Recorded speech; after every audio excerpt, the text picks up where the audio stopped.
Hello दोस्तों, good afternoon. कैसे हो? आज हिस्ट्री में आपका स्वागत है। मैं पाटिल मैम। हम पढ़ रहे दोस्तों पॉलिटिकल साइंस के अंतर्गत वर्ग 1 यूजीसी नेट, एमपी सेट और TGT PGT political science subject पढ़ रहे हैं। और ये पॉलिटिकल साइंस सब्जेक्ट क्या है, छात्रावास अधीक्षक के लिए भी बहुत हेल्पफुल होगा यहाँ का टॉपिक। और जो भी जितने भी एग्जाम आ रही है, वनडे एग्जाम हो या कोई भी एग्जाम हो, पीएससी है, एससीसी है, जीडी पुलिस है और एमपीएसआई, जितने भी एग्जाम है, फॉरेस्ट वगैरह, लेकिन वर्ग 1 के लिए तो बहुत ही महत्वपूर्ण है। तो अभी तक के हमने पढ़े थे दोस्तों राज्यपाल, हमने पढ़े थे राष्ट्रपति, उपराष्ट्रपति, राज्यपाल, और आज अपन पढ़ेंगे सीएजी। आज अपन क्या पढ़ेंगे दोस्तों? आज का टॉपिक रहेगा सीएजी, नियंत्रक। आज अपन पढ़ेंगे सीएजी। आज का टॉपिक क्या है? आज का टॉपिक है भारत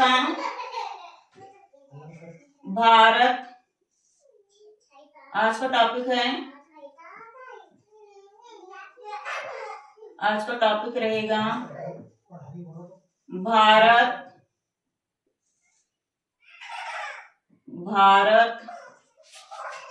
भारत का नियंत्रण, भारत का नियंत्रक या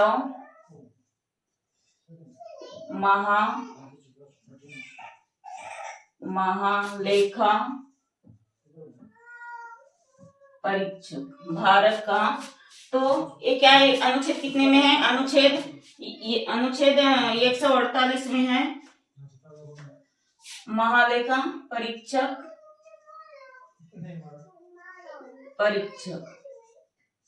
भारत का नियंत्रक और महालेखा परिषद अनुच्छेद परीक्षक अनुच्छेद कितने में है? अनुच्छेद 148। अनुच्छेद 148 अब देखेंगे अपन, थोड़ा और लिख लेते हैं।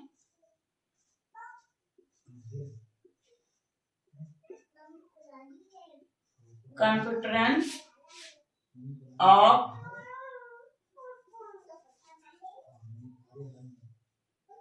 And attorney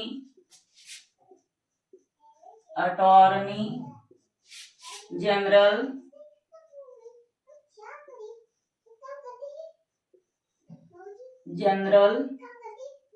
attorney general of India, attorney general of India,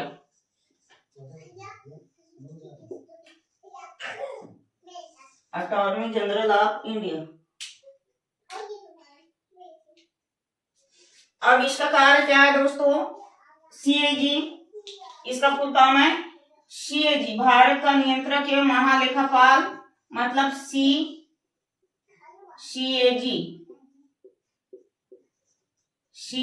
अनुच्छेद कितने में है? 148। तो सीएजी मतलब के क्या है इसका? भारत का नियंत्रक एवं महालेखा परीक्षक। तो अनुच्छेद 148 में है। इसका प्रमुख कार्य क्या है? भारत के विभिन्न कार्य पर नियंत्रण करना। ठीक है, इसका प्रमुख कार्य क्या होता है? भारत के कार्य पर नियंत्रण, भारत के कार्य पर नियंत्रण करना। तो अपन लिखेंगे भारत सरकार के वित्तीय कार्यों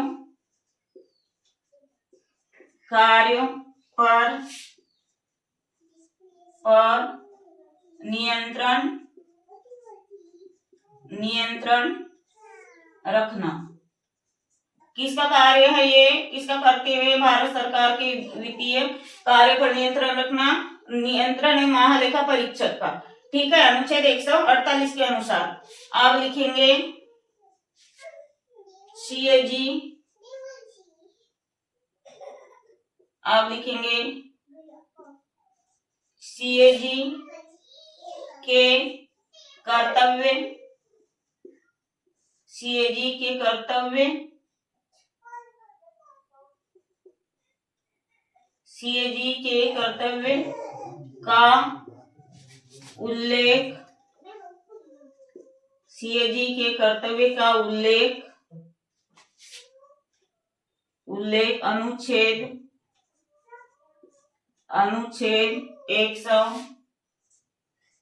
149 में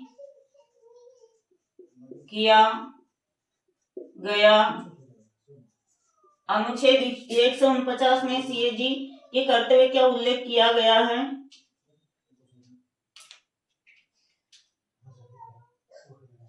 अब लिखेंगे, ये वाले स्याही से कहीं बॉर्डर तो नहीं चमक रहा है, स्पष्ट दिखता है या नहीं दोस्तों, एक बार हम चेक कर लेते हैं। ठीक है, अब दूसरे पेन से लिख लेते हैं। सीएजी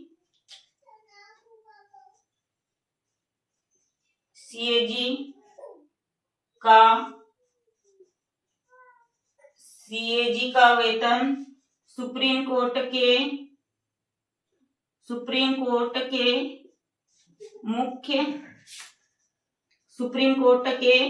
अन्य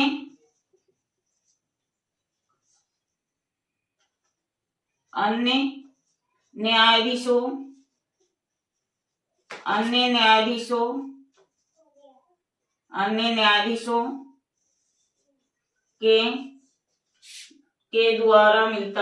के द्वारा मिलता है। अब अपन समझेंगे, हम क्या पढ़ रहे हैं, पॉलिटिकल वर्ग 1, टॉपिक है सीएजी। वर्ग 1 हो या हॉस्टल अधीक्षक हो, दोनों के लिए बहुत इंपॉर्टेंट है।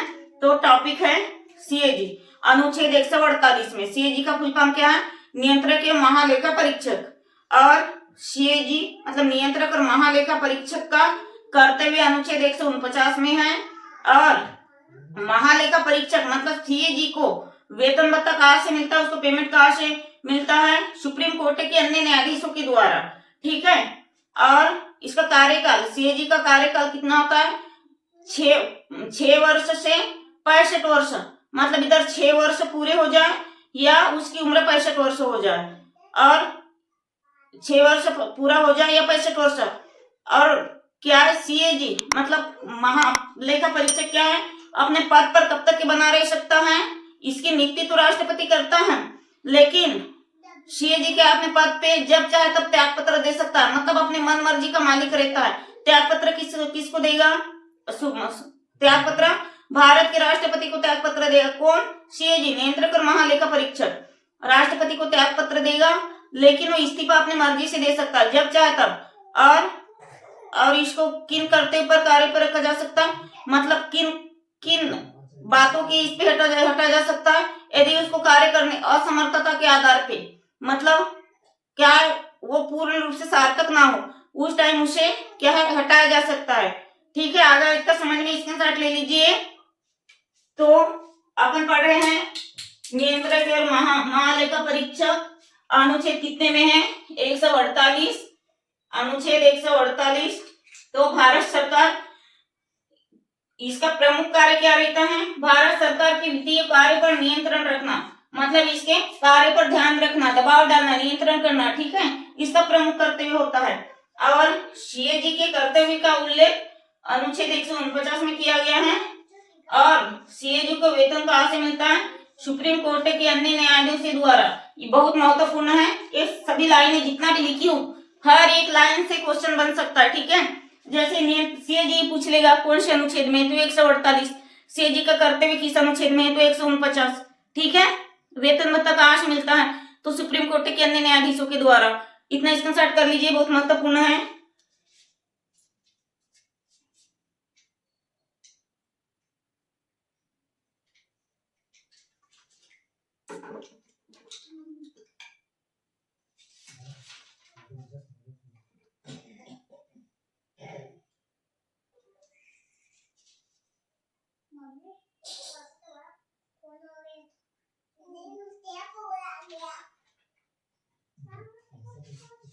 हो गया, यहाँ से सभी लाइनें से क्वेश्चन बनेगा, जितने भी टॉपिक हैं अभी जितना लिखा है एक एक लाइन से क्वेश्चन बन सकता है। अब अपन लिखेंगे, इसका मेन पॉइंट रहेगा नियुक्ति। अब लिखेंगे नियुक्ति।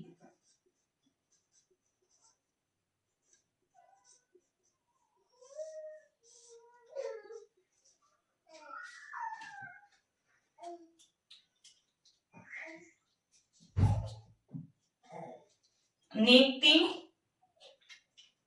नियुक्ति में लिखेंगे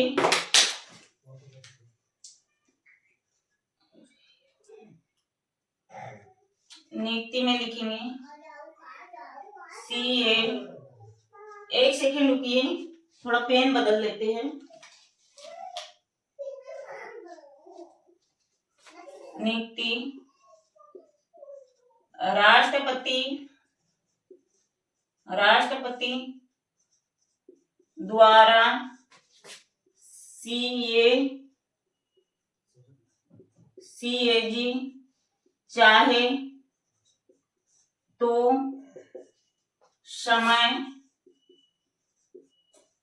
समय के पहले भी अपना त्याग पत्र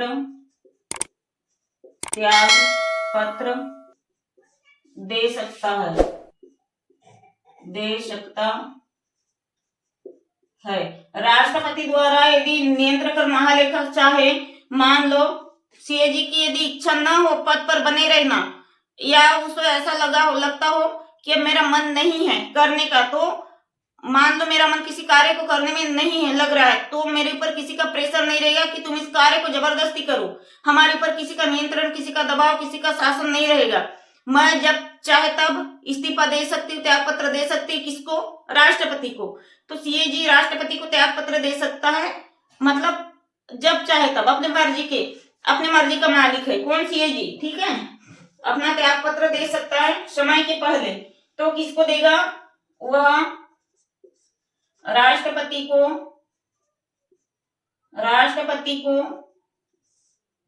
अपना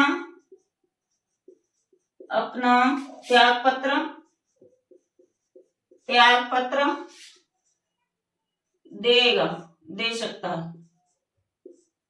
दे सकता है, ठीक है। राष्ट्रपति द्वारा CAG चाहे तो समय के पहले भी अपना त्याग पत्र दे सकता है, वो राष्ट्रपति को अपना त्याग पत्र दे सकता है। आगे इसका समझ में। अब लिखेंगे कार्यकाल। अब लिखेंगे अपन कार्यकाल।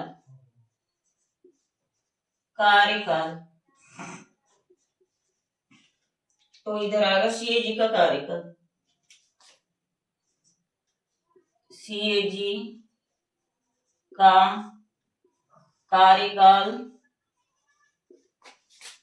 का कार्यकाल 6 वर्ष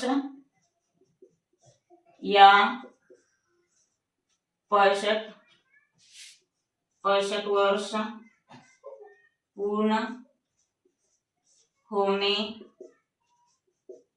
पर पद पर बने रह सकता है। कौन? CAG। कार्यकाल में क्या कर रहा है? कार्यकाल में क्या कर रहा है? मतलब 6 वर्ष। CAG कब तक के बना रहेगा? 6 वर्ष या 65 वर्ष, मतलब 6 वर्ष कंप्लीट हो जाए या 65 वर्ष। हम थोड़ा समझ लेते हैं दोनों में क्या डिफरेंस है। 6 वर्ष या 65 वर्ष। मान लो इधर है 65 वर्ष, मान लो मेरी उम्र है 62 साल, और मान लो मेरी उम्र है 62 साल, और मैं अभी CAG का पद ग्रहण की हूँ, इस्तीफा मतलब पद ग्रहण की हूँ, ठीक है। तो मेरी उम्र है 62 साल, मैं अभी अपना पद ग्रहण कर ली हूँ CAG का। तो मैं कब तक के रहूंगी? 3 साल तक। मतलब कब तक? जब तक ये 65 वर्ष पूरे ना हो जाए, ठीक है। 65 वर्ष पूरे हो जाने के बाद मेरा पद निरस्त हो जाएगा, समाप्त हो जाएगा, इस्तीफा देने की जरूरत नहीं पड़ेगी। और ये है 6 साल, तो इधर लिखेंगे 6 वर्ष। 6 वर्ष यानी मान लो मेरी उम्र है अभी 50 साल, तो 50 साल है, तो मैं अपने कार्य को पूरे पारे कितने वर्ष कर सकती हूँ? 6 साल तक के। तब तक की मेरी उम्र कितनी होगी? 56 साल। तो सीएजी का कार्यकाल कितना होता है? 6 वर्ष अथवा 65 वर्ष। मतलब 6 वर्ष पूरे हो पहले या फिर 65 वर्ष हो, दोनों स्थिति में। ठीक है, 6 साल पूरे हो या 65 साल पूरे हो। आ गया इतना समझ में? ठीक है,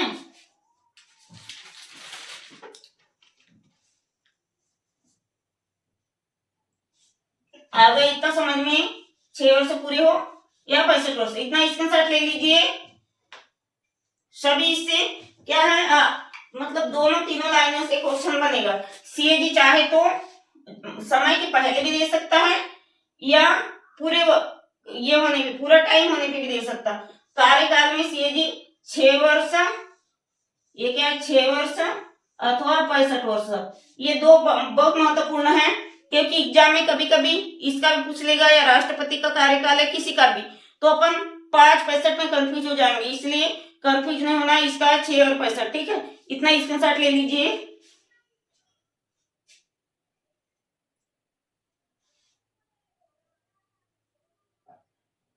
हो गया?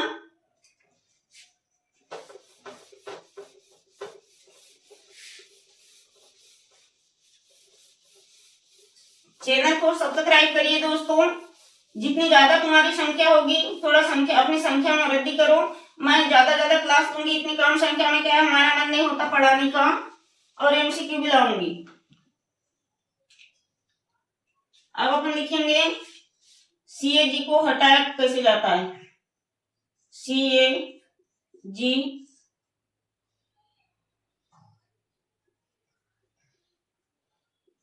सीएजी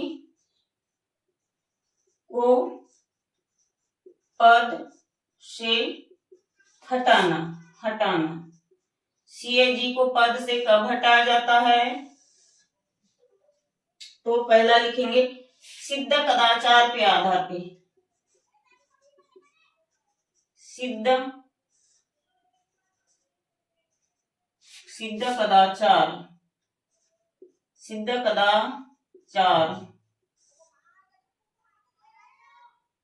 कदाचार और दूसरा है असमर्थता।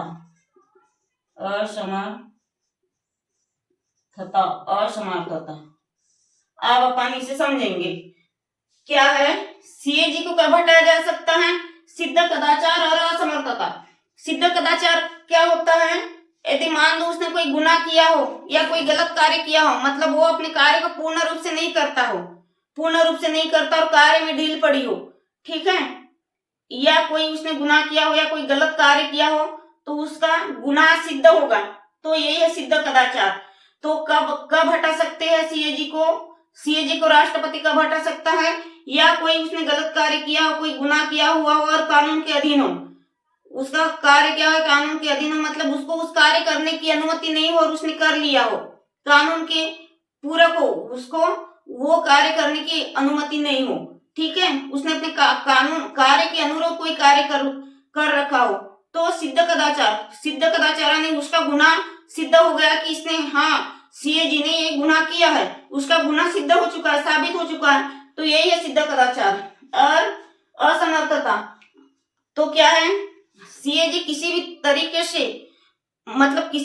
से शारीरिक, आर्थिक और मानसिक कंडीशन, बौद्धिक कंडीशन उसकी कार्य करने की उनमें संतुष्टि ना हो, मतलब कार्य करने के लिए वो अवेलेबल ना हो, वो पूरी तरीके से माइंडली डिस्टर्ब हो। असमर्थता यानी वो समर्थ ना हो उस कार्य करने के लिए, पूर्ण रूप से उसका माइंड डिसमिस हो गया हो, उसका दिमाग क्या है काम नहीं करता, वो असमर्थ हो, उसका शरीर भी काम नहीं करता हो, दिमाग भी, उसका मानसिक संतुलन बिगड़ा हो, पूर्ण रूप से वो सीएजी का कार्य करने के लिए पूर्ण रूप से वो तैयार ना हो, ना मानसिक रूप से ना शारीरिक रूप से, उसकी बौद्धिक क्षमता काम न करती हुई, यही क्या है? असमर्थता।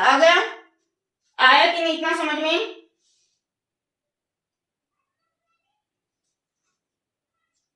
आ गया कि इतना समझ में? और हटाया कैसे जाएगा इसको सीएजी को? इतना और लिख देते हैं, CAG को संसद के किसी भी सदन द्वारा हटाया जा सकता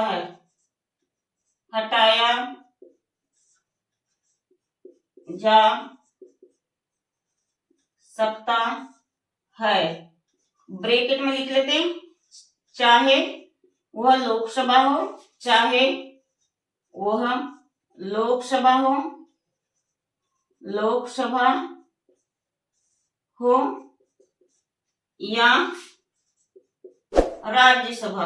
या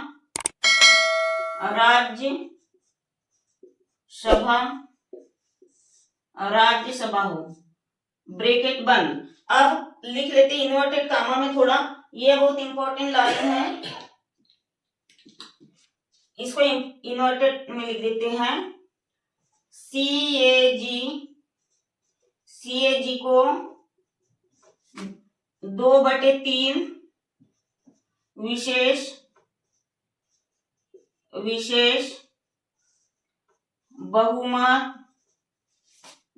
बहुमत के आधार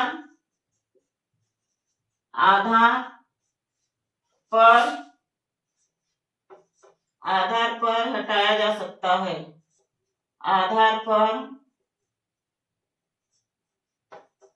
हटाया जा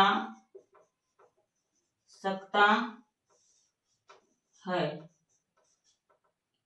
आ गया इतना समझ में। CAG को 2/3 विशेष बहुमत के आधार पर हटाया जा सकता है, और CAG को क्या है, सिद्ध कदाचार के आधार पर हटाया जा सकता है, असमर्थता के आधार पर हटाया जा सकता है। CAG का कार्यकाल 6 वर्ष पूरे हो या 65 वर्ष पूरा हो, CAG जब चाहे तब इस्तीफा दे सकता है, और किसको दे सकता है, राष्ट्रपति को दे सकता है। भारत का अपन पढ़ रहे CAG भारत का महालेखा परीक्षक अनुच्छेद कितने में 148, CAG का कर्तव्य कितने में अनुच्छेद 149। CAG का प्रमुख कार्य क्या होता है, भारत सरकार पर नियंत्रण रखना, ठीक है, आ गया इतना समझ में। और CAG को संसद के दोनों सदनों द्वारा क्या कर सकते हैं, संसद के दोनों सदनों के द्वारा हटाया जा सकता है, चाहे वो लोकसभा हो या राज्यसभा हो, लेकिन कुछ विशेष बहुमत के आधार पे। बहुमत कितना होना चाहिए, 2/3 बहुमत के आधार पे। तो आज के लिए इतना ही दोस्तों, हमने पढ़ा है आज CAG नियंत्रक महालेखा परीक्षक 148, बहुत महत्वपूर्ण है आज की भी क्लास। और वर्ग 1 हो, MP सेट हो, UGC नेट हो, या और भी कोई एग्जाम हो, वनडे एग्जाम और हॉस्टल अधीक्षक के लिए बहुत ही महत्वपूर्ण है। आप प्रॉपर तरीके से नोट्स बनाते चलिए, वर्ग 1 के लिए बहुत महत्वपूर्ण है। प्रॉपर जब से मैं पढ़ाना चालू की थिंकर्स से लेके ये सब बहुत महत्वपूर्ण है। और अपनी संख्या बढ़ाइए, आप अपनी सब्सक्राइबर की संख्या बढ़ाओगे, व्यूअर्स की संख्या बढ़ाओगे दोस्तों, मैं इधर 1 घंटा पढ़ाते जाऊंगी और बहुत ही थ्योरिकल पढ़ाऊंगी, बहुत ही मस्त टॉपिक क्लास दूंगी, ठीक है। तो इतना स्क्रीनशॉट ले लीजिए दोस्तों। अब आज के लिए इतना ही, धन्यवाद, जय हिंद।